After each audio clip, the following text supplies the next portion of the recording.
men should pay taxes for being single after the age of 30, You have to and pay the extra taxes should go taxes for being towards single a after age family 30. and a Those child. taxes can go All towards right, you see how financial she coming, man. We incentives finna for talk married about this couples lady and her to have proposal. And children. honestly, she got a lot of That weight in the solves birth community. rates. We being Boom! 100, but hey, You're welcome. let bro break it down a little bit better than me. Now that's bad enough, and let's be honest, what she's objectively advocating for is men over 30 to be enslaved, as in forced to work for the benefit of others, with complete disregard as to whether they want to or not.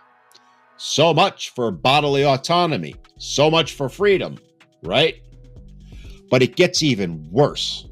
She goes on to say, the reason men specifically need to be taxed extra, especially above a certain tax bracket, is to eliminate the more money, more bitches incentive for success.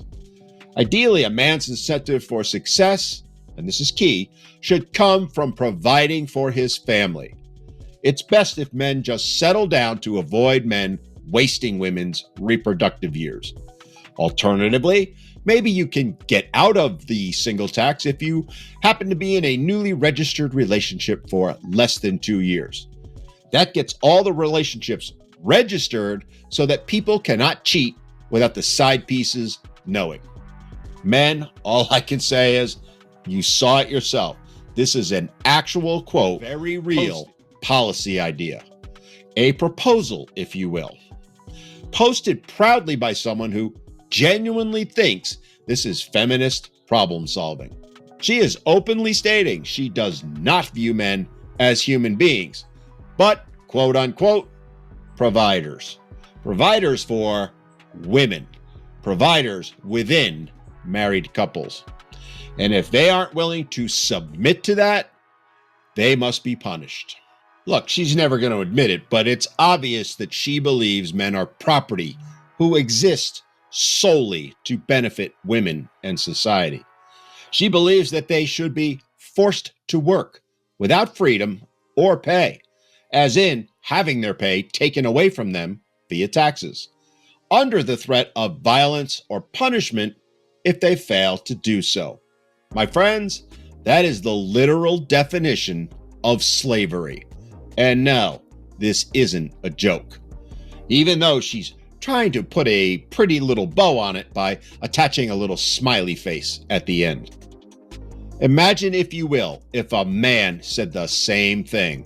Imagine if a man said, if a woman isn't married and hasn't produced a child by 30, then she should be forced to pay until she does. The world would lose its mind, and rightfully so. But what was the response from her fellow females? Damn near 100% support. Disgusting, to say the least. But it shows you truly how far women have fallen. And we're going to dive in a bit more to really show what's going on here. What she's actually promoting is state control over human rights. In other words, Marxism. First of all, anytime someone says we can fix society if we punish men financially, you should immediately hear the theme music from every dystopian movie ever made. Let's be very, very clear here. This is not pro-family. It's not pro-baby.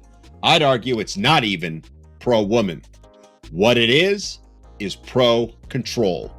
Because when you peel back the flowery language and the you go girl, this is basically saying to men, you'll get married when we decide, or we'll take more of your money, more of your paycheck, a lot more, until you do. If a government needs to financially bully men into marriage to treat them like slaves, you do not have a birth rate problem. You have a cultural problem. And newsflash, men didn't create that culture, but men have reacted to it.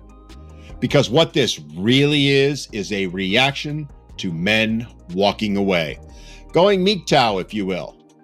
Because women have become so toxic, so